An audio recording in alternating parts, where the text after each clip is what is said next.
Hi, I'm Bhargavi R. I'm from Don Bosco Institute of Technology. In Emerging Information Technologies, we did a project microwave oven simulation using PIXIM Lab, that is by using a microcontroller PIC16F877A. Table of contents are introduction to microwave oven, requirements and embedded systems, microcontroller and microprocessor, PIXIM Lab architecture, software tools used, CLCD, matrix keypad, tactile switch, ISR and timer. We'll say what is microwave oven. Microwave oven is an electric oven that heats and cooks food by exposing it to electromagnetic radiation in the microwave frequency range. Microwave ovens are a common kitchen appliance and are popular for reheating previously cooked foods and cooking a variety of foods. There are several modes in microwave oven. In this project, we are going to implement 4 modes. They are as follows: micro mode, grill mode, convection mode, start mode. In micro mode, it is used to cook food in a traditional way. It uses a maximum power of 900 watts. In this, the maximum time that we set for cooking is 60 minutes. In grill mode, it is used to cook meat and bread. It works similar to the micro mode, but the purpose is to cook meat and bread. In convection mode, the user can set the oven to preheat for a particular temperature and it takes 3 minutes to preheat the oven. After preheating it is done, then the user can set time as per the requirement. And then the start mode. In this mode, the oven starts by default with a time of 30 seconds. And the requirements for this project are MPLAB IDE. In MPLAB IDE, we have used XE8 compiler. It is a C compiler from Microchip for 8-bit PICs. And then the PIXIM Lab, we have used a PIC16F877A microcontroller and a 16x4 CLCD, tactile switch, matrix keypad and timer 2. And moving on to the embedded system introduction. An embedded system is a combination of hardware and software which is intended to do a specific task. The examples of embedded systems are microwave oven, automatic washing machine, refrigerators, television, etc. So how to choose an embedded system? We should make sure it consumes less power and it is cost efficient and efficient use of processing power and reliability and efficient use of memory. We'll see embedded system components. As we can see here, microcontroller is the main part of embedded system. SoC, that is system on chip, it is an integrated circuit that connects majority of components present on the computer. It can perform multiple operations. Another component is memory. Mainly there are 2 kinds of memories, RAM and ROM. RAM is random access memory, which is a temporary memory, which can only read the data from the memory. And it is divided into 2 categories, SRAM and DRAM. SRAM is static random access memory. DRAM is dynamic random access memory. And then another kind of memory is ROM, which is a permanent memory where we can write into the memory, and it is divided into several categories like PROM, EPROM, flash memory. One of the important memory in ROM is flash memory, which is often used. So another component is sensors. There are 2 kinds of sensors, analog sensors and digital sensors. It is good to use digital sensors. If we use analog sensors, we need to use ADC to convert analog to digital. As we can see here, ADC is an open loop system, but we need closed loop system in which feedback should be there. Hence, actuators are used to convert digital to analog back. And then another part is human interfaces. It is nothing but LEDs. And then FPGA or ASIC. FPGA is field programmable gate array. ASIC is application specific integrated circuit. Mostly FPGA is preferred because it is reprogrammable and it is less cost as well. And then another part is diagnostic port. Nowadays, embedded system is coming with diagnostic port where it is going to diagnose each component on the embedded system. Auxiliary system, it is also an important part in an embedded system. It looks after power and cooling part of embedded system. And finally, we have software. Only when software and hardware are combined together, we can call it as an embedded system.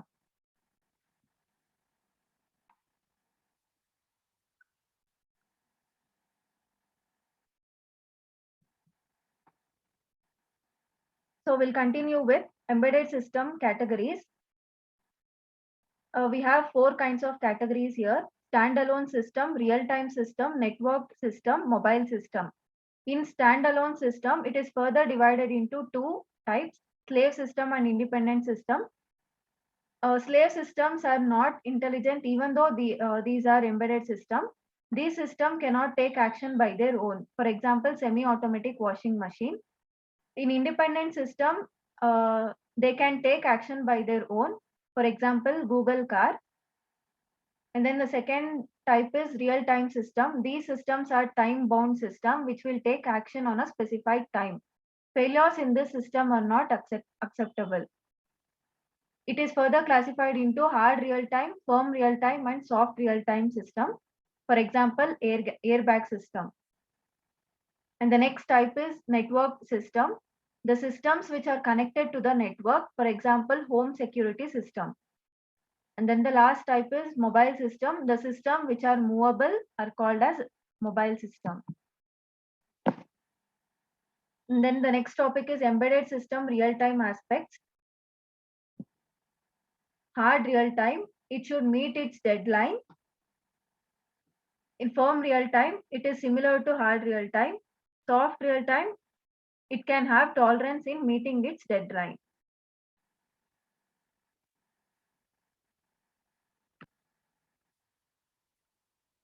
And then the next part, microcontroller and microprocessor will be continued by Bhuvana. Microcontroller and microprocessor. A microcontroller is an integrated circuit which is capable of being programmed to perform a specific task. Microcontroller is a small computer and a single metal oxide semiconductor integrated circuit. It has a design restrictions such as memory size, input-output capabilities, peripheral functions, etc. We need to choose a microcontroller based on the application and their performance, and it should be cost effective and availability of tools and special capabilities like it should have more IO pins like RAM, ROM, memory should be more. A microprocessor is a computer processor where the data processing, logic, and control is included on a single IC.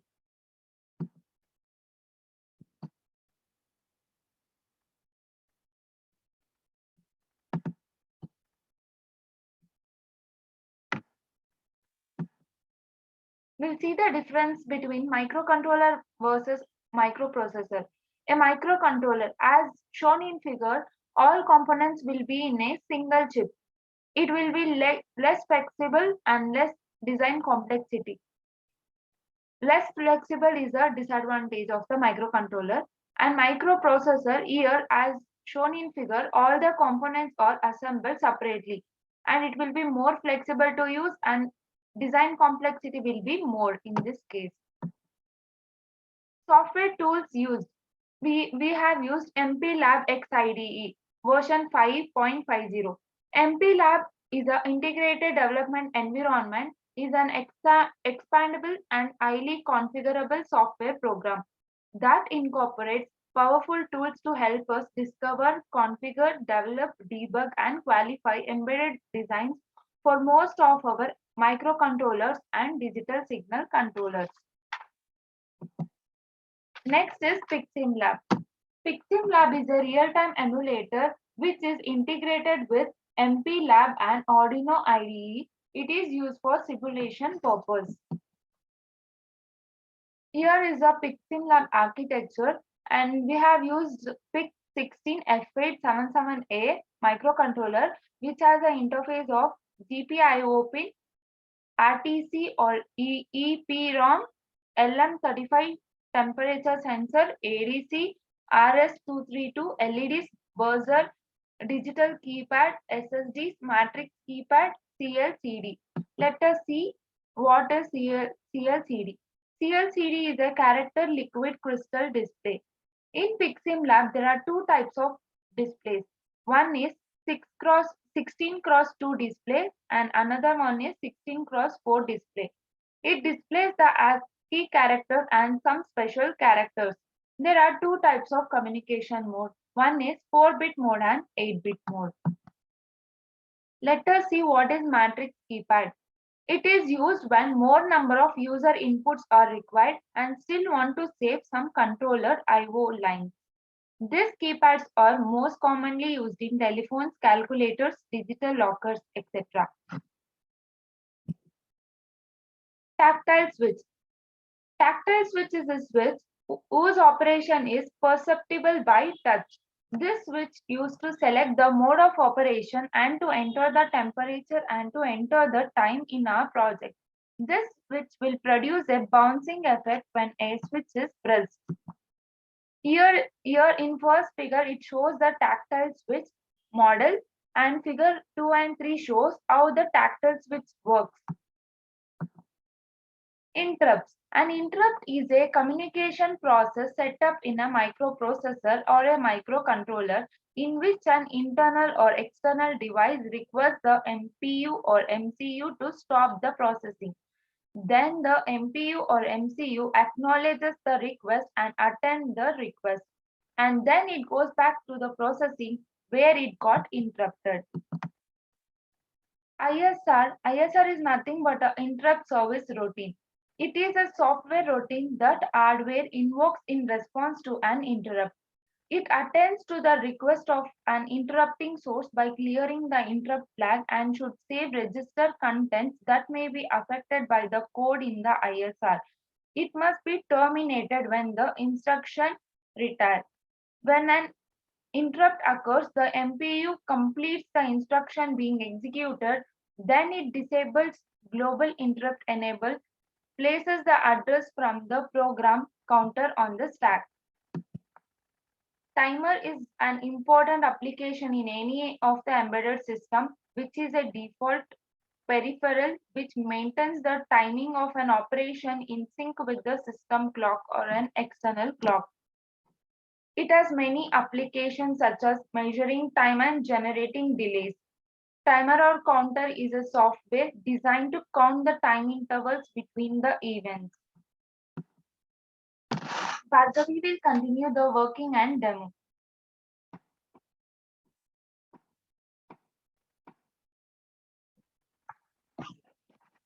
We'll see the working and demo of the project. For simulation purpose, we have used PIXIMLab and the microcontroller is PIC16F877A. As soon as we load the X file, it displays the powering on screen as powering on microwave oven. And then it displays 4 different modes of cooking, that is micro mode, grill mode, convection mode, and start mode. And these are the numbers specified for particular modes. And for selecting a particular mode, we have to press the key numbers as it is specified here. To begin with, to select a start mode, we have to press the key 4 by using matrix keypad. And then by default, the start mode starts the oven for 30 seconds and the oven starts running here. And then to pause the time, we have to press the key 5. As we can see here, the timer is stopped. To resume the timer, we have to press the key 4 and it resumes. To stop the timer, we have to press the key 6. And then it goes back to the cooking mode display. To select a micro mode of cooking, we have to press a key 1 It displays the power as 900 watts for few seconds. And then it asks us to set the time, and it must be in the format minutes and seconds. Now I'll enter the time as 1 minute 12 seconds. And suppose if we enter the wrong time, we can even clear. To clear the time, we have to press the key star. I'll click. As we can see here, the minute field is cleared. We can clear the fields only when the field is blinking. We can clear it using the key star. And to give the confirmation, we have to press the key hash. As soon as we press the key hash, it displays the time, remaining time. And then to pause, we have to press the key 5. And to resume it again, we have to press the key 4. As soon as the time is over, it displays the time of message and even the buzzer buzzes. And then we'll go with grill mode of cooking. To select grill mode of cooking, we have to press key 2.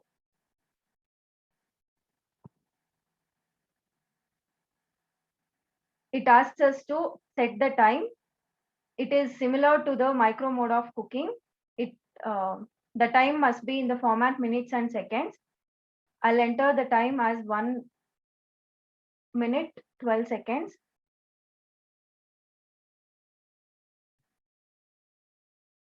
To give the confirmation, I'll press the key hash. It displays the remaining time. To pause the time, we have to press the key 5. As we can see here, the timer is stopped. To resume the time again, we have to press the key 4 and the timer continues. And the fan runs here. To stop the timer, we have to press the key 6.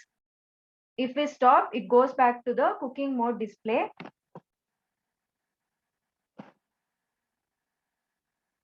I'll again select the grill mode of cooking.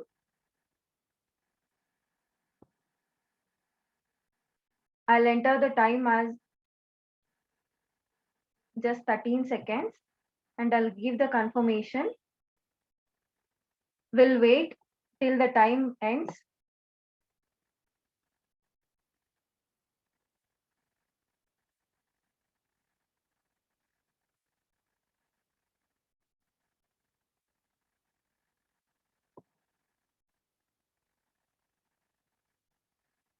After the time is over, it displays the time of message and the buzzer buzzes.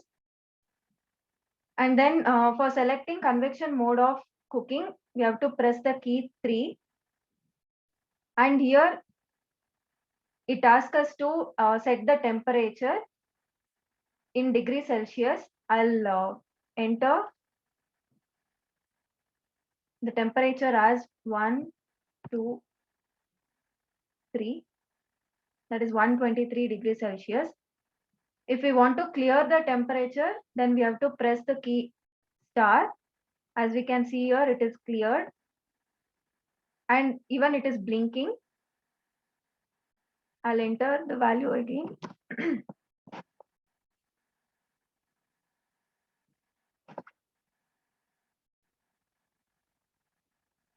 So I've entered 111 degrees Celsius. To give the confirmation, I'll press the key hash. And by default, it preheats the oven for 180 seconds and it displays the remaining time. And we have to wait for 180 seconds here.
So once the preheating is done, it asks us to enter the time, at what temperature it should heat, and at how much time it should heat. So I will enter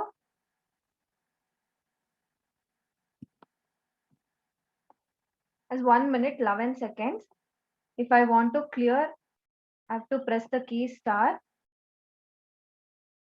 As we can see here, both the fields are cleared. Now again I'll enter 1 minute 11 seconds. To give the confirmation, I'll press the key hash. So it displays the time screen. It enters into the convection mode of cooking.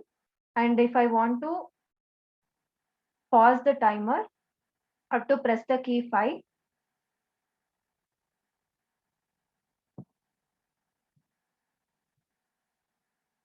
And if I want to resume again, I want to press the key 4. Then another concept here is, since we do not have a real door here in this PIXM lab, RB3 key is used as a door. If in between, if I want to open the door and check whether the food is cooked or not, we have to press this key. If the key is pressed, it indicates that the door is open and it displays the message door status open, please close. As we can see here, if I release the key, it means that the door is closed. And then if I want to stop the timer, I have to press the key 6. It goes back to the cooking mode display. And this is about the project demo. Thank you.